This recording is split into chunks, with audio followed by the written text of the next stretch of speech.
kita mengingat kasih Allah yang besar. Kita harus mengerti bahwa Dia yang mengasihi kita. Dia yang sudah mengorbankan Yesus untuk kita, untuk ketebusan orang-orang yang percaya. Melalui darahnya bebas.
Biarlah Tuhan beracara di sepanjang kebaktian siang hari.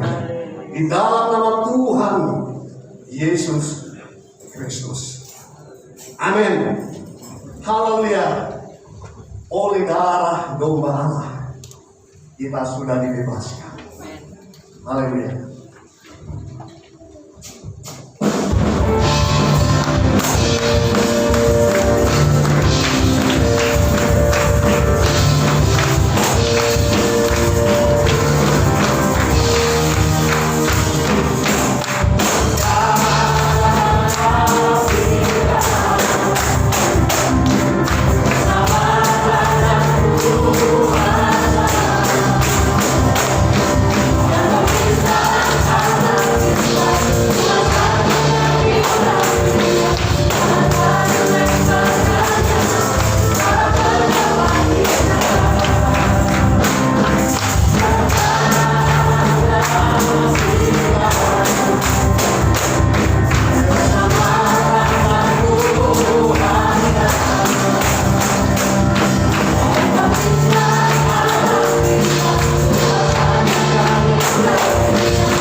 Kami bersyukur kepada Tuhan oleh kebaikan-Nya. Kami belajar memberi, dan dialah setiap pemberian kami kepada Tuhan berkenan di hadapan. Kami memberi dengan kasih, kami memberi dengan sukacita, dan dialah pilih menyenangkan kami. Terima kasih Bapa, di dalam nama Tuhan Yesus Kristus. Amin.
Terima kasih Bapa, Kau urapi kami semua, urapi hamba-Mu, urapi jemaat-Mu, dan kami siap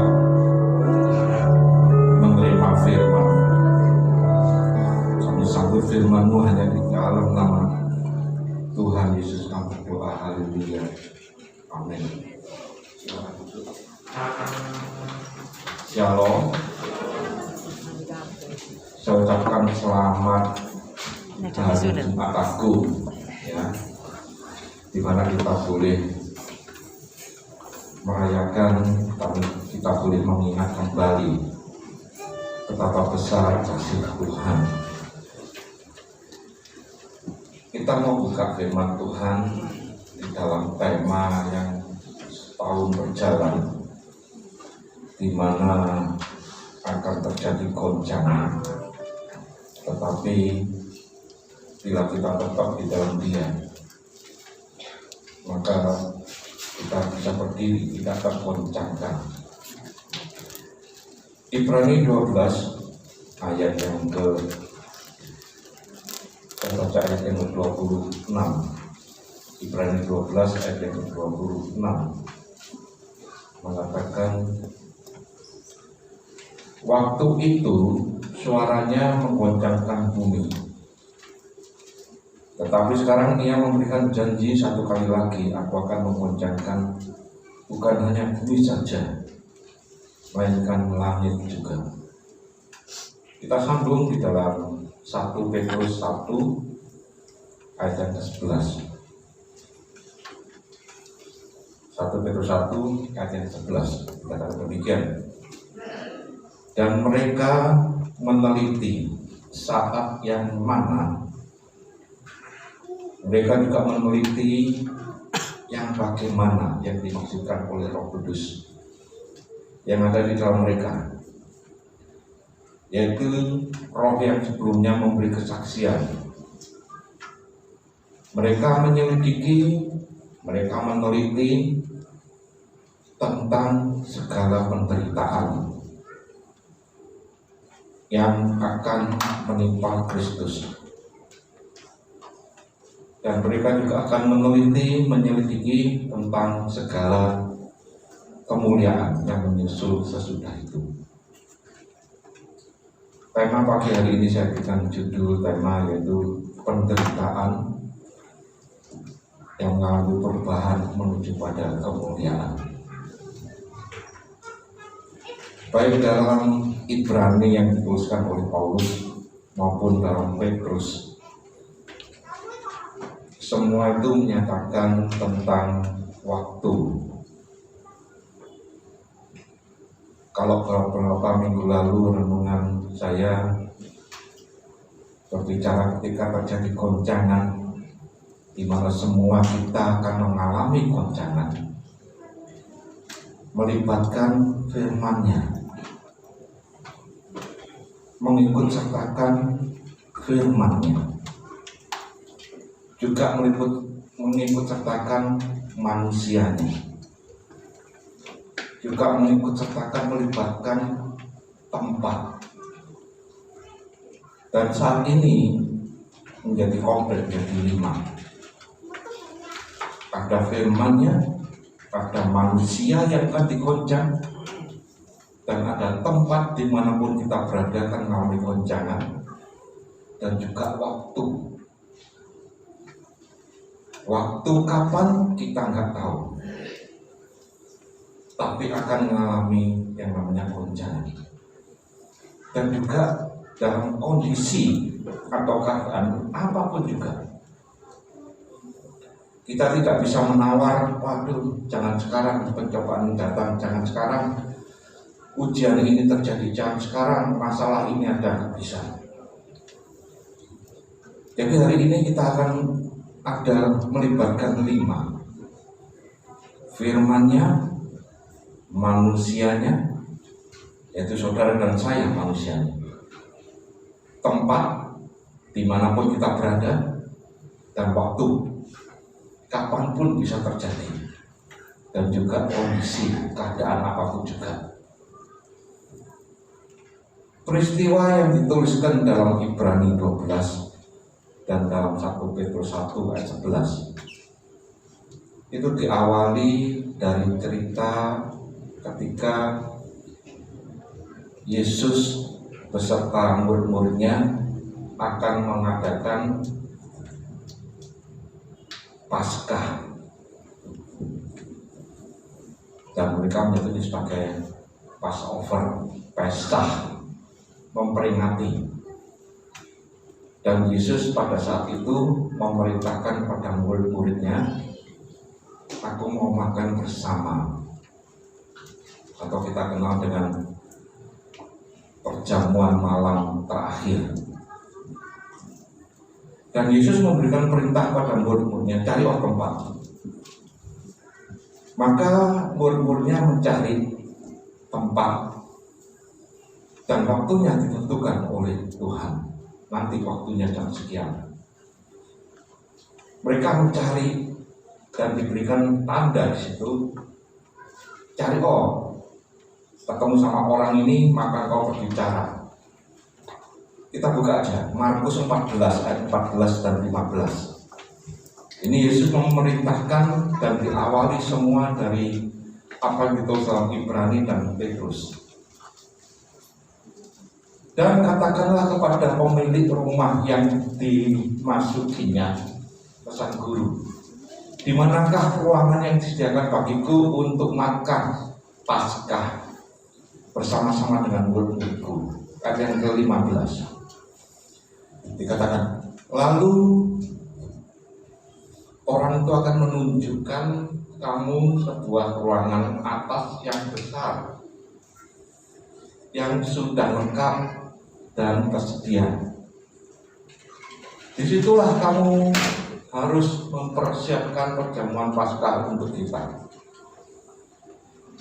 Di sini ada 3 hal yang akan mengawali dalam percakapan antara Yesus dan murid-muridnya. Terjadi dialog,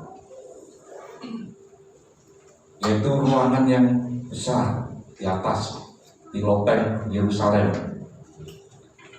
di mana nanti di situ juga terjadi pencurahan Roh Kudus di loteng itu. Juga dikatakan situ sudah lengkap dan tersedia. Dan peristiwa ketika makan malam bersama itu, maka kita kenal juga peristiwa perjamuan terakhir, di mana Yesus juga mengatakan di dalam ayat yang 22 dan 24 di dalam Markus ini. Yesus mengatakan, ambillah, inilah tubuhku, inilah darahku dalam perjanjian yang ditumpahkan bagi banyak orang. Dari peristiwa itu yang terjadi di loteng Yerusalem ini, maka semua murid-muridnya ini mulai sedih dan bertanya-tanya, kapan terjadi? Waktu, berbicara waktu lagi. Murid-muridnya sudah mulai merasakan akan terjadi goncangan. Dan Yesus menegaskan kembali tentang goncangan yang harus mereka alami. Maka di dalam Markus 14, di dalam ayat 27, Yesus menegaskan kembali, dikatakan demikian. Lalu kata Yesus kepada mereka, kamu semua akan tergoncang imanmu. Wih, malah menjadi gelisah. Murid-muridnya mulai bertanya-tanya. Dari sinilah ketika Yesus mengatakan imanmu akan digoncang, Yesus membunyikan lonceng. Lonceng sudah berbunyi, tanda sekolah dimulai. Saudara siap menghadapi lonceng yang bisa dibunyikan? Tapi ketika Yesus mengatakan akan tergoncang semua, yang digoncang mula-mula adalah dikatakan di dalam ayat itu, goncangan terjadi pada gembala, terjadi pada pimpinan, atasan. Tapi semua akan tergoncang, domba-domba juga akan tergoncang. Tapi anehnya, Yesus mengatakan di dalam ayat 28, akan tetapi sesudah aku bangkit, aku akan mendahului kamu ke Galilea. Yesus menubuhkan apa yang akan terjadi. Yesus mengerti apa yang membuat murid-muridnya nanti akan mengalami goncangan. Tapi Yesus sudah memberikan satu hal. Aku akan bangkit, dan aku akan menemui engkau di Galilea. Dalam bahasa aslinya, ayat ini mengarah kepada dalam Kisah Rasul pasal 1. Ketika Yesus nantinya akan naik ke surga. Dan Galilea di sini bukan menunjukkan Galilea, bukan menunjukkan lokasi. Tapi yang dikatakan, aku akan mendahului kamu ke Galilea. Itu Galil dalam bahasa aslinya, yang menunjukkan bahwa Galil ini merupakan satu sirkuit pertandingan.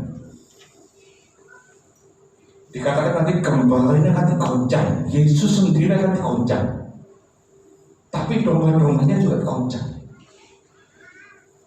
Ketika mengalami goncangan ini, tunggu aku nanti di Galil sirkuit. Dan kata lain, ketika Yesus mengalami nanti salib, semua tergoncang, tapi diarahkan, tunggu aku di sirkuit. Jangan lepas dari trek yang kau alami. Kita masuk dalam perlombaan, dalam Galil ini, ketemuan. Saudara dan saya mengalami goncangan. tapi supaya tidak lepas dari tadi. Yesus menubuatkan, tunggulah, aku akan di sana terlebih dahulu. Nah, goncangan terus goncangan terjadi. Yesus sekali lagi digoncang. Dan goncangan selanjutnya yang terjadi jelas kepada Petrus. Petrus mengalami goncangan juga, nanti pun-punnya juga mengalami goncangan. Namun Yesus sudah memberikan sinyal terlebih dahulu, memberikan tanda bahwa setiap kita semua akan mengalami goncangan. Maka di dalam Markus yang kita baca tadi, Yesus memberikan perintah, dan komentator Alkitab menjelaskan di lautan Yerusalem ada 3 hal yang harus engkau persiapkan ketika engkau menghadapi goncangan. Ruangan besar, lengkap, tersedia. Maka dari situ dijelaskan, ketika kita tidak menghadapi semuanya ini, sudahkah kita memiliki hati yang besar untuk menghadapi semuanya? Kalau kau memiliki hati yang ciut, hati yang kecil, jatuh. Katakan, sudahkah engkau mempersiapkan hati yang besar menghadapi persoalan masalah yang akan menggoncang setiap kehidupan manusia? Dan juga dikatakan lengkap. Apakah kita sudah memakai semua senjata perlengkapan Allah? Apakah kita sudah untuk menghadapi perlawanan ini? Di dalam Efesus 6 ayat 13 Bapak tampilkan. Dikatakan, sebab itu ambillah seluruh perlengkapan senjata Allah, supaya kamu dapat mengadakan perlawanan pada hari yang jahat itu, dan tetap berdiri sesudah kamu menyelesaikan segala sesuatunya. Di sini Yesus memberikan sinyal, memberikan tanda kepada murid-muridnya, juga dikatakan pada domba-dombanya. Kita memiliki hati yang besar, tidak ciut, tidak khawatir, tidak takut. Bahkan dikatakan kau memakai perlengkapan senjata Allah, dan juga dikatakan tersedia.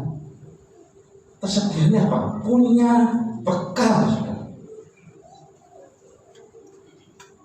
Ada contohnya, yaitu 5 anak dara yang bijaksana. Ada 10, yang 5 gak bijaksana, dikatakan yang bodoh, dan yang 5 bijaksana. Mereka sudah menyiapkan semua, bekalnya ada, menyambut kedatangan yang kedua kali. Dan disinilah Yesus memberikan sinyal, tapi Petrus juga masih goncangan.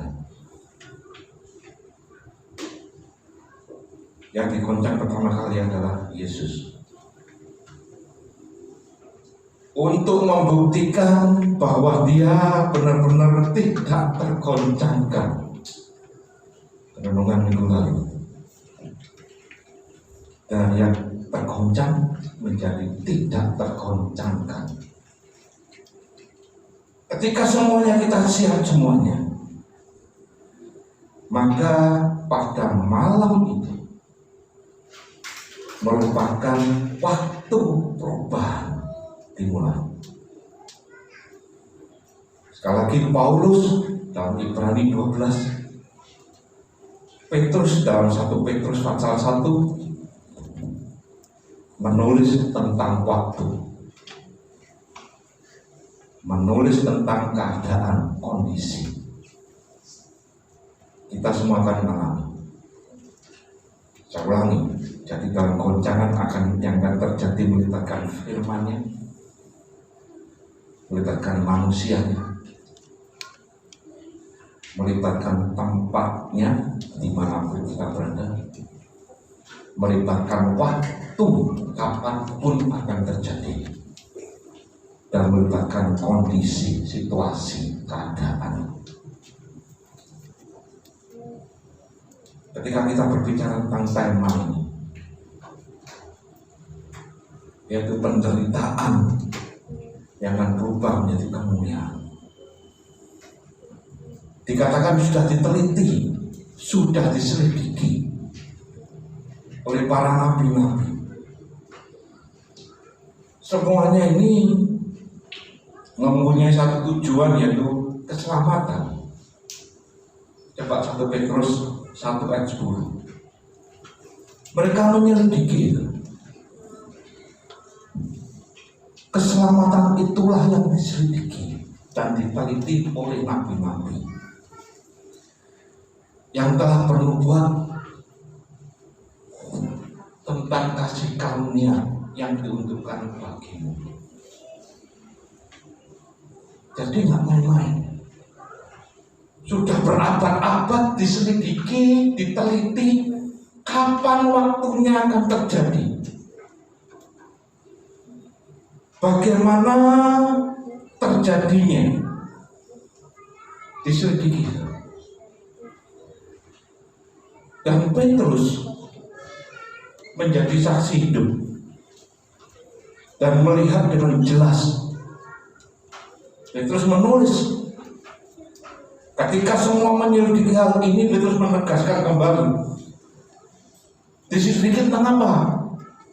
Tentang waktu kapan terjadinya dan tentang segala penderitaan yang akan menimpa Kristus. Jadi diselidiki. Tadi saya katakan menyangkut pautkan 5 hal di atas tadi. Maka Yesus yang disangkut pautkan di dalam ayat yang ke-10 dan ke-11, Petrus menegaskan kembali bahwa Yesus adalah sebagai contoh, sebagai teladan. Maka Yesus harus bisa membuktikan yang tergoncang menjadi tidak tergoncangkan. Karena apa? Karena para nabi-nabi sudah meneliti,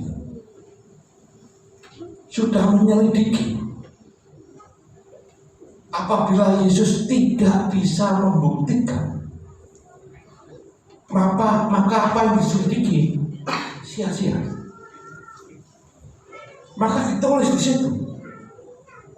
Mereka menulis dan menunggu hasil perubahan yang benar-benar menggoncangkan bumi dan langit. Ditunggu. Petrus mengulas kembali, menyentil ayat itu. Maka kita lihat sekarang sejarah kehidupan Tuhan Yesus ketika berjalan di muka bumi sebagai manusia Allah. Selama hidupnya Yesus di muka bumi melakukan segala mujizat. Ia sanggup menyembuhkan yang sakit apapun juga. Ia sanggup. Yang buta dicelikkan, yang lumpuh boleh berjalan. Semua penderitaan manusia dia tahu dan dia sanggup untuk memulihkan, menyembuhkan. Bahkan lebih dari itu,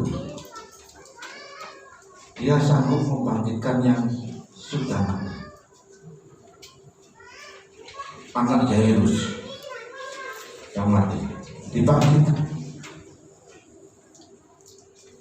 Ada rombongan duka ketika berjalan, ketika berpapasan dengan Tuhan Yesus. Maka Yesus berhenti. Seorang janda yang memiliki anak dari Nain, maka Yesus berhenti dan dibangkitkan anak itu. Dan juga Lazarus yang sudah mati dibangkitkan. Peristiwa yang terjadi dan dikerjakan Yesus semasa hidupnya 3,5 tahun dalam perjalanan pelayanannya sempat menggoncangkan bumi. sempat menggoncangkan para imam ketika Yesus dalam manusianya. Namun kita akan melihat 1 Petrus mengatakan ini diselidiki, ini diteliti. Waktu yang sesungguhnya itu kapan? Kalau ketika menyembuhkan, membangkitkan, itu belum waktunya. Tapi kita lihat tadi peristiwa di loteng Yerusalem. Yesus sudah membunyikan gentar lonceng. Perlombaan dimulai. Sekolah kehidupan sudah mulai masuk. Saudara dan saya masuk di sekolah kehidupan. Dan mulai gentang berbunyi. Tapi iblis beserta para imam juga orang-orang sekitarnya mentertawakan, mengejek, menghina, mencibirkan mulutnya. Kalau orang lain bisa kau sembuhkan, kalau orang lain bisa kau pulihkan, kalau orang lain bisa engkau tahirkan, bahkan orang lain bisa engkau bangkitkan dari orang mati, maka iblis, para imam dan orang-orang sekitarnya mulai bertanya. Bahkan kepala prajurit Romawi menghina Yesus. Saudara tahu tangannya prajurit Romawi, saya sering kali kasih ilustrasi. Gede-gede, berarti kegemno gini, mungkin 2 kalinya atau 1,5 kalinya tangan saya. Yesus dikerudungi, dipampang, ditinju, yes. Pantas tanya, buktikan kalau kau tahu. Tunjukkan kuasamu. Siapa yang memukul engkau? Siapa yang meninju engkau? Dihina. Yesus mampu menyembuhkan, Yesus mampu membangkitkan, Yesus mampu semuanya. Tapi saat itu Yesus harus bisa membuktikan adanya perubahan, yaitu perubahan yang tergoncangkan menjadi tidak tergoncangkan. Ketika ditanya, bagaimana dengan dirimu sendiri? Sanggupkah engkau bangkit? Bahkan orang yang disalib sebelah kirinya juga menghina. Kalau engkau anak Allah, turun dari salib. Wah, dihina, diajak. Iblis tertawa ketika Yesus disalib, bahkan mati. Tertawa karena mereka mengira bakal tidak ada perubahan. Mereka mengira habis semua. Maka semuanya terdiam, semuanya lengang, sepi. Orang-orang yang percaya dan menaruh harap pada Dia, tidak ada satu suara pun ketika Yesus disalib. Semua membisu, semuanya menonton Dia disalib, menunggu dengan keraguan-keraguan. Silent. Dikira sudah habis, dikira tidak ada perubahan, dikira Yesus kalah. Tapi Yesus berseru ketika dalam keadaan silent, diam. Sudah selesai. It is finished. Tetelestai. Dalam Yohanes 19:30. Semua mengira habis. Semua mengira iblis bahwa menang. Yesus kalah, mati. Tapi Yesus mengatakan sudah selesai. Apa yang dikerjakan? Kenapa Dia mengatakan sudah selesai? Dia mengerjakan dari yang tergoncangkan menjadi tidak tergoncangkan ini. Perubahan Coba bukakan 1 Korintus 15 ayat 54. 1 Korintus 15 ayat 54. Dan sesudah yang dapat binasa ini mengenakan yang tidak dapat binasa, dan yang dapat mati ini mengenakan yang tidak dapat mati, maka maut ditelan dalam kemenangan. Ketika Yesus mati, mereka mengira kalah. Bumi menelan. Tapi kita tahu bumi tidak sanggup untuk memakan, untuk menelan yang tidak tergoncangkan.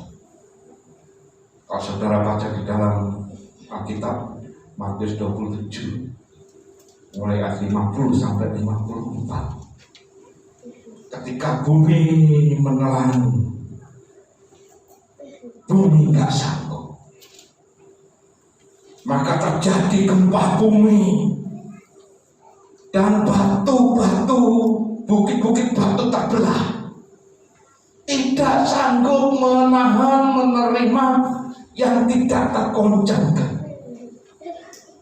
Mereka mengira kalah, tapi bumi gemetar ketika menerima, menelan yang kekal. Bahkan matahari takut,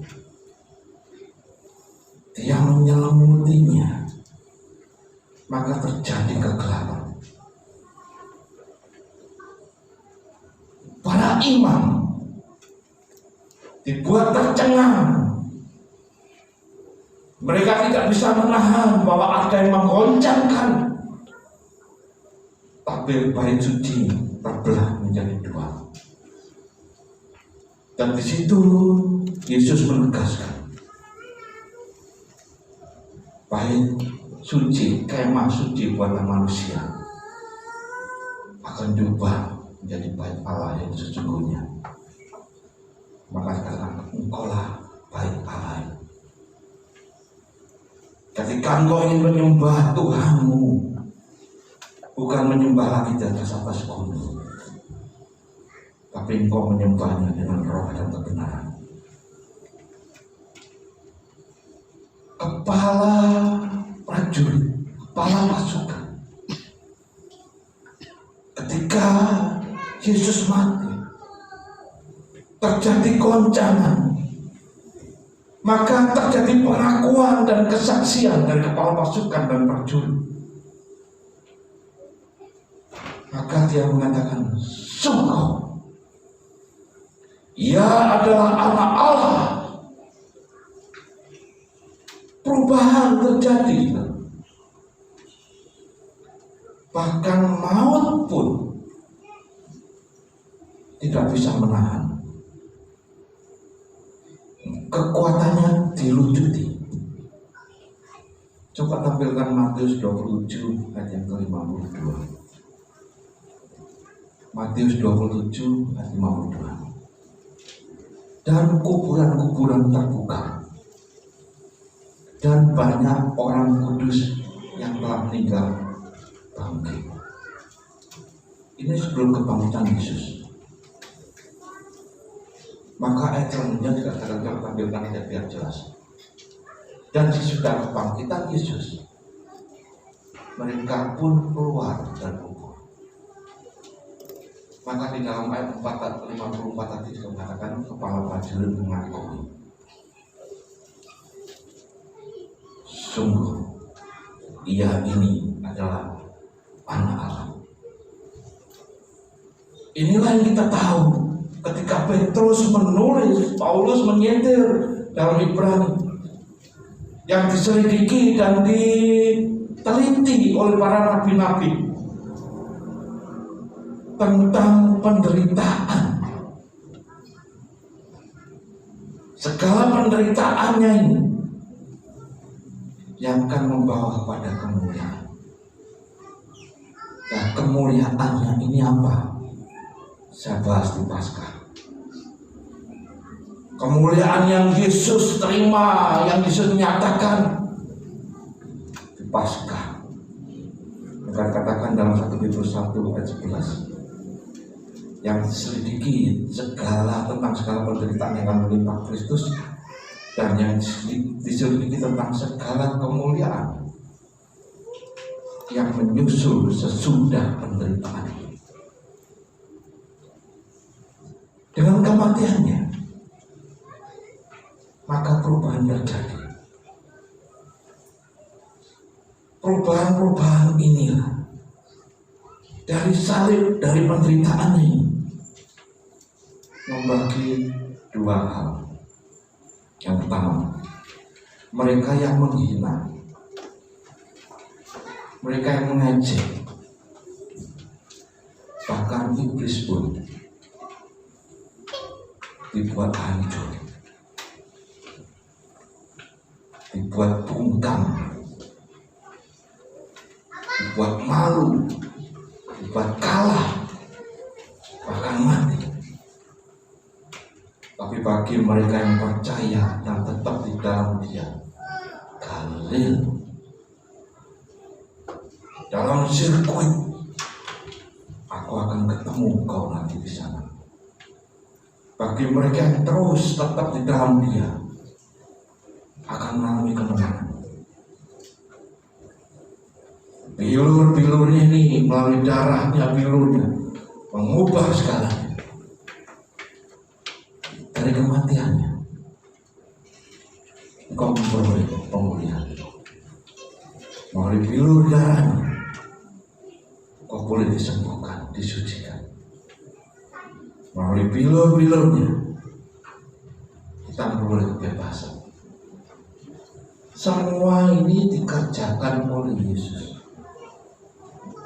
Semua ini ditanggung dan dilakukan untuk membawa kita semua ini yang mulai tergoncang, dibawa untuk tidak tergoncang. Dan yang dulu mulai khawatir, dibawa supaya kita bisa berdiri dan kuat. Yang dulu mengalami belenggu, dikatakan maka engkau mengalami kebebasan. Yang dulu kita mulai ragu-ragu tentang keselamatan, maka melalui hal ini membawa kita semua engkau dengan yakin diselamatkan. Ini perubahan yang Yesus kerjakan di atas kayu salib. Kita nanti melalui perjamuan kudus, kita mengingat kembali Jumat Agung. Dia mengerjakan untuk saudara dan saya. Sebagai terakhir, kita baca 1 Petrus 2 ayat 24. 1 Petrus 2 ayat 24. Ia sendiri telah memikul dosa kita di dalam tubuhnya di kayu salib, supaya kita yang telah mati terhadap dosa hidup untuk benar. Oleh bilur-bilur kamu telah sembuh. Saudara ingin mengalami perubahan, siapkan tempatmu, hati yang lapang besar, pakai perlengkapan senjata Allah, dan memiliki bekal firman yang cukup. Ketika kau menghadapi semuanya ini, kau melibatkan firman dalam hidupmu, melibatkan Tuhan dalam setiap langkah. Waktu kapanpun boleh terjadi, kondisi keadaan apapun juga boleh kita alami. Tapi bila kita bersama dengan Dia, maka dikatakan Dia yang sudah memikul segalanya mengerjakan saudara dan saya supaya memperoleh kemenangan. Dalam 1 Korintus 15. Maka Yesus sudah menang, mau ditelan dalam kemenangannya. Maka kemenangan itu juga diberikan pada saudara Ini baru tentang kematiannya. Maka previewnya, iklannya tentang kebangkitannya. Saya bahas di Paskah. Yang memberikan satu kemuliaan, perubahan menuju pada kemuliaan. Wah, ternyata perubahan ini gak main-main yang Yesus kerjakan. Dan semua sekali lagi karena kasihnya dibuktikan dalam perjamuan kudus. Kalau saudara mau minta apa saja, ada semuanya. Cuma engkau sudah siapkan. Amin. Mari kita berdoa. Terima kasih Tuhan, Engkau sungguh baik. Oh Allahku yang kami kenal di dalam nama Tuhan Yesus Kristus sungguh luar biasa. Sehingga kami sekarang juga bangga memiliki Engkau. Kami menjadi lebih yakin lagi keselamatan yang sudah diteliti dan diselidiki oleh para nabi menjadi nyata, merupakan bagian bagi setiap orang yang percaya dalam Dia. Bahkan kesembuhan, kemenangan, pemulihan sudah Engkau lakukan untuk diberikan kepada setiap kami yang percaya dan berharap padamu. Terima kasih Tuhan. Melalui firman, Kau boleh menguatkan kami kembali. Kami bersyukur semuanya, segala puji hormat hanya bagi. Hanya dalam nama Tuhan Yesus berdoa. Haleluya. Amin. Kita akan mengambil perjamuan kudus. Kita akan menyanyikan pujian yang prelude saja, pujian prelude. Ya.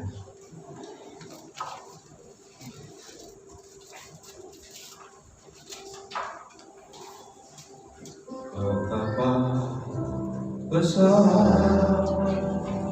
kasih-Mu Allahku, sehingga Kau berikan Yesus padamu, supaya aku tidak binasa, melainkan beroleh hidup yang kekal.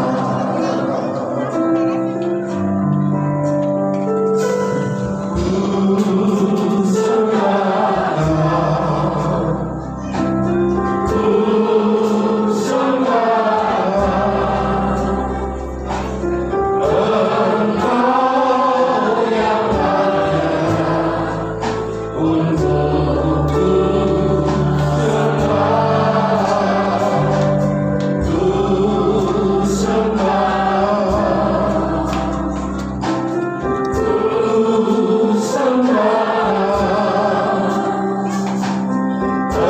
Engkau yang layak untuk ku sembah. Saudara para pendengar perjamuan Yesus,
di dalam nama Yesus Kristus.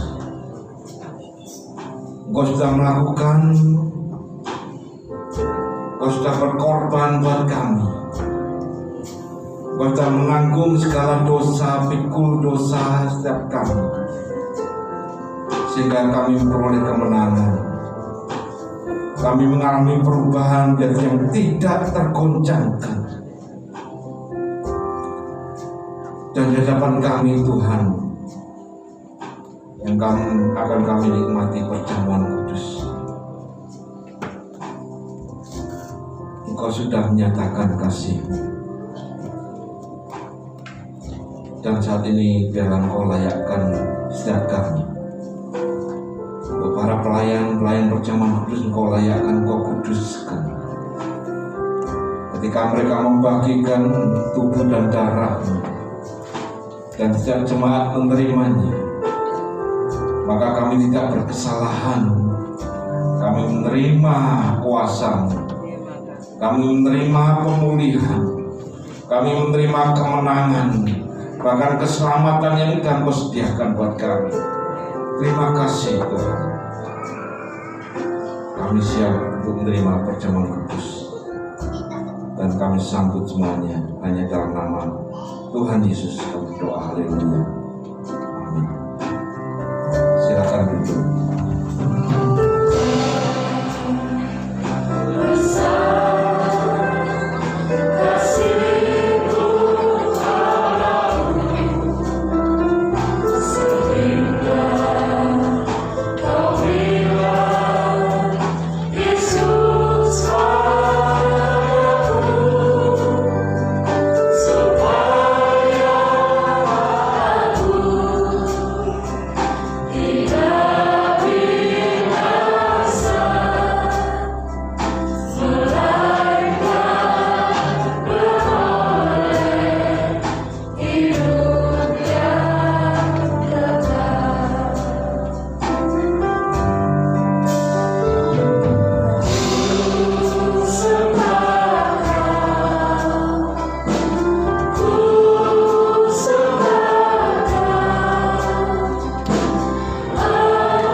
Kita boleh mengingat kembali, hanya oleh darah Yesus yang akan membasuh semuanya. Hanya oleh darah Yesus di atas kayu salib yang memberikan kepada engkau kemenangan. Darah Yesus yang menyucikan segalanya.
dari roti yang kita terima.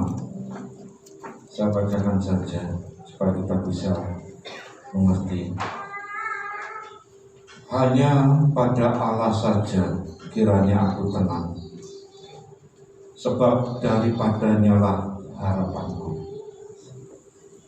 Harapan saudara, harapan saya hanya pada Dia.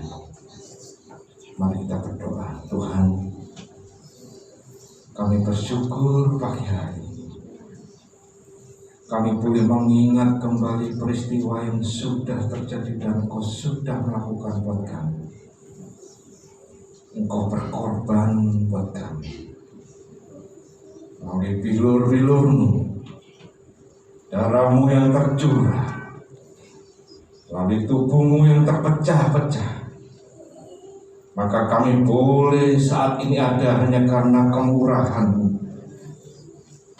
Kami percaya Engkau melakukan ini semua hanya untuk kami. Untuk kami supaya beroleh kemuliaan bersama-Mu. Terima kasih Tuhan. Mari kita angkat roti ini bersama-sama.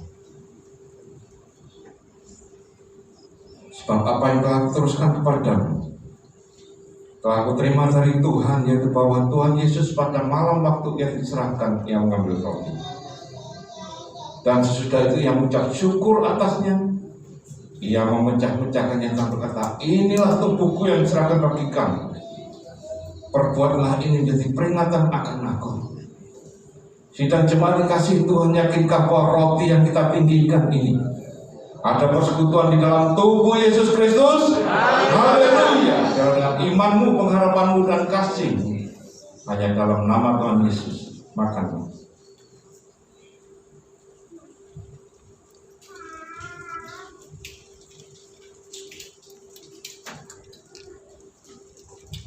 Kita pegang cawan bersama dan kita tinggikan.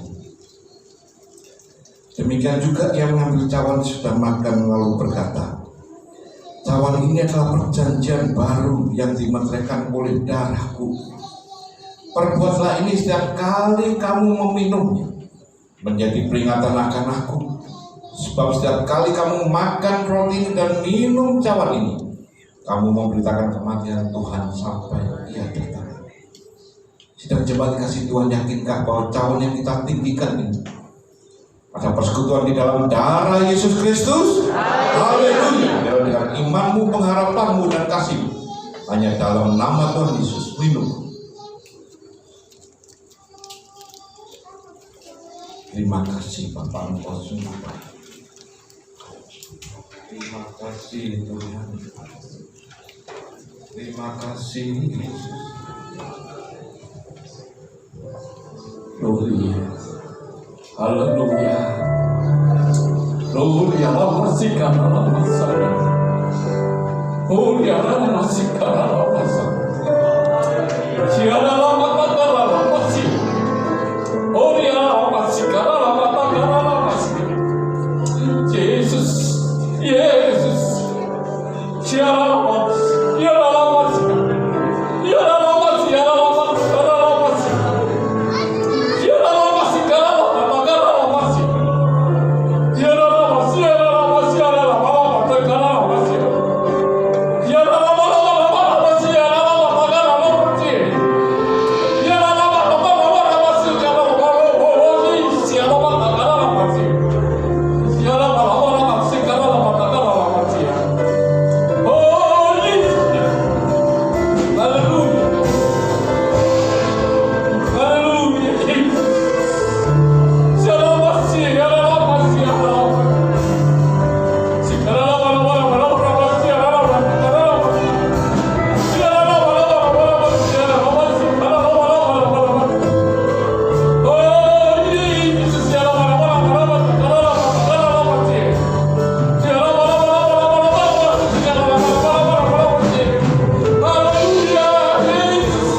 Terima kasih Bapa di surga. Kami boleh mengucap syukur kepada-Mu ya Allah. Saat yang indah siang hari ini, lalu kasih firman-Mu Tuhan, Engkau mencerahkan mata hati kami. Kami boleh mengerti, kami boleh memandang bahwasanya kuasa-Mu Tuhan, pekerjaan yang Kau lakukan Tuhan, membawa perubahan yang luar biasa dalam hidup kami. Terima kasih Allah, pola pikir kami. Apa yang mustahil bagi manusia, tetapi bagi-Mu tidak ada yang mustahil Tuhan. Engkau merubah kehidupan kami yang fana ini menuju sesuatu yang sudah Kau sediakan, yang abadi buat kami. Terima kasih Allahku, kami mengucap syukur. Engkau sudah memberikan firman-Mu yang luar biasa buat kami, mendidik dan mengarahkan hidup kami, untuk kami boleh mengerti Tuhan, bahwasanya karya-karya-Mu itu Tuhan, sekalipun bumi Kau goncangkan, tetapi kehidupan kami Tuhan memiliki satu kekuatan, memiliki satu otoritas yang daripada-Mu Tuhan, untuk kami menuju yang tidak tergoncangkan. Terima kasih Tuhan, melalui kuasa firman-Mu Kau membentuk pribadi-pribadi hamba-Mu, anak-anak-Mu, dimanapun kami ada, sebagaimana kami ada. Yang tidak pernah kami lihat, Tuhan Kau siapkan buat kami. Yang tidak pernah kami dengar, Kau siapkan buat kami Tuhan. Apa yang tidak timbul dalam hati kami, itulah Tuhan Kau siapkan buat kami. Itulah kehidupan kami yang kekal nanti Tuhan. Kami boleh masuki dengan penuh sukacita-Mu, masa depan yang penuh dengan pengharapan Tuhan. Terima kasih Allahku, Engkau sudah siapkan buat kami, sehingga ketika Tuhan tubuh jasmani ini Kau bongkar, kemah yang abadi itu sudah siap untuk kehidupan kami. Yang fana ini Tuhan, Engkau siapkan tempat yang kekal buat kami. Itulah Tuhan pengorbanan-Mu, itulah Tuhan karya salib-Mu buat kami. Terima kasih Tuhan. Oh dia masih kelalaman, oh dia masih kelalaman. Terima kasih Yesus, terima kasih. Kuasa-Mu luar biasa buat kami. Dan dialah Tuhan saat yang indah siang hari ini, ketika kami boleh menikmati Tuhan perjamuan kudus yang esa. Tuhan, ini pun karya-Mu yang luar biasa bagi kami, sehingga kami yang lemah Kau sudah kuatkan kami Tuhan. Kami yang sakit Kau sudah sembuhkan kami Tuhan. Kami yang membutuhkan penghiburan di sana Tuhan, damai sejahtera-Mu Engkau tinggalkan buat kami semuanya. Kekuatan yang baru senantiasa Kau siapkan buat kami. Terima kasih Allahku, kami mengucap syukur kepada-Mu. Siang hari ini Tuhan, Bapa-Mu sudah berhenti berbicara, tapi kami boleh meyakini Tuhan bahwasanya Roh Kudus-Mu senantiasa membangun kami Tuhan. Kami serahkan Bapa-Mu yang sudah bersedia Tuhan, menggali firman-Mu untuk kedewasaan kami Tuhan, semarifat dengan anak domba. Terima kasih Bapa, Engkau memberkati kekuatan kesehatan, Engkau memberkati hikmat akal budi bijaksana-Mu Tuhan, sehingga hamba-Mu terpelihara, hamba-Mu Tuhan terjaga, hamba-Mu Tuhan Engkau lingkupi dengan otoritas-Mu Tuhan. Terima kasih Allahku, kami boleh mengucap syukur. Kami serahkan segala sesuatu kehidupan kami ke depan ada di dalam tangan kuasa-Mu. Di dalam nama Tuhan Yesus, Allahku yang hidup dan luar biasa, kami naikkan sembah dan puji syukur kami. Haleluya. Amin. Ku menang bersama Yesus Tuhan. Ku menang di dalam peperangan. Ku menang atas segala sebab. Haleluya, haleluya. Ku menang bersama Yesus Tuhan.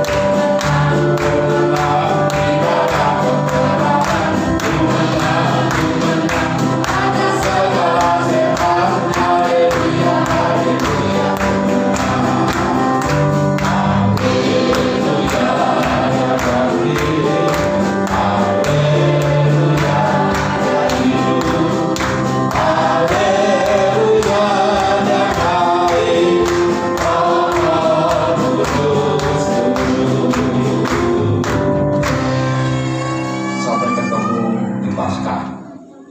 Kemenangan, pada kemuliaan. Amin. Kita akan mengakhiri ibadah kita hanya satu pengumuman, nanti pengumumannya akan dijelaskan pada minggu aja, yaitu pengumuman bahwa nanti ibadah Paskah pagi jam 9 dan sore jam 5, semuanya disertai dengan perjamuan kudus, ya. Jadi itu pengumuman yang perlu disampaikan, dan ingat jangan sampai kebalik, nanti ketukar waktunya beda, ya. Untuk ibadah pagi karena pendaftarannya sudah penuh, jadi gini saudara, saya jelaskan. Jadi bukannya saya ngarang-ngarang. Beberapa hari yang lalu, apalagi setelah kejadian tentang bom di Makassar dan juga terjadi penembakan di markas polisi, maka dari Kapolda, bahkan dari Kapolres memberikan surat dan menelpon saya, nge-WA saya. Mereka meminta data jumlah yang hadir berapa dan nama-namanya. Kalau saat ini tidak diperiksa, itu untungnya wong sing gak daftar. Karena mereka akan memeriksa dan menyelidiki ini orang ini benar jemaatnya enggak. Jadi makanya didaftar semua, dan di dalam surat itu juga dituliskan tetap pakai protokol kesehatan, dan juga jumlahnya terbatas 50% dari jumlah seluruhnya apabila hadir. Nah, apabila semua hadir, kursi dibenarkan semua, maka bisa mencapai 250. Maka kita ngambil 50%-nya itu kurang lebih 100. Itu termasuk sama para pemain dan pelayan. Jadi kalau melebihi dari situ, apabila ada pemeriksaan ya kita istilahnya diperingati atau disuruh nutup dan sebagainya, saya tidak tahu, ya. Jadi pendaftaran masih diperlukan, dan untuk minggu nanti yang pagi udah penuh, yang sore hampir penuh, dan kita akan menunggu firman-Nya yang menuju pada kemuliaan. Amin. Mari kita berdiri semua, kita beribadah.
Kami boleh menikmati berkat-Mu yang luar biasa hari ini, dan sebentar kami juga boleh berpisah pulang. Ada dari beberapa jemaat-Mu yang melakukan perjalanan keluar kota. Biar Engkau juga menyertai, Engkau menjagai, melindungi, dan juga kami semua berkat-Mu juga melimpah. Maka saat ini juga kami merindukan pertolongan-Mu, dan kami mengangkat tangan kami, dan Kau turun tangan untuk menjagai, memberkati kami. Maka sekarang bisa jemaat yang kasih Tuhan, pulanglah dan terimalah berkat, terimalah kasih, sukacita, damai sejahtera daripada Allah Bapa Di dalam cinta kasihnya Tuhan Yesus Kristus serta dalam persekutuan Roh-Nya yang kudus selalu menyertai kita semua dan selalu menjaga, melindungi, bahkan memberkati kita mulai saat ini sampai Maranatha Tuhan Yesus datang kedua kalinya.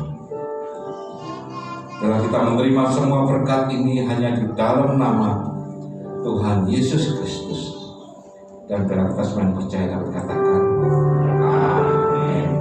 Selamat hari Jumat Agung, Tuhan memberkati. Salam sehat selalu.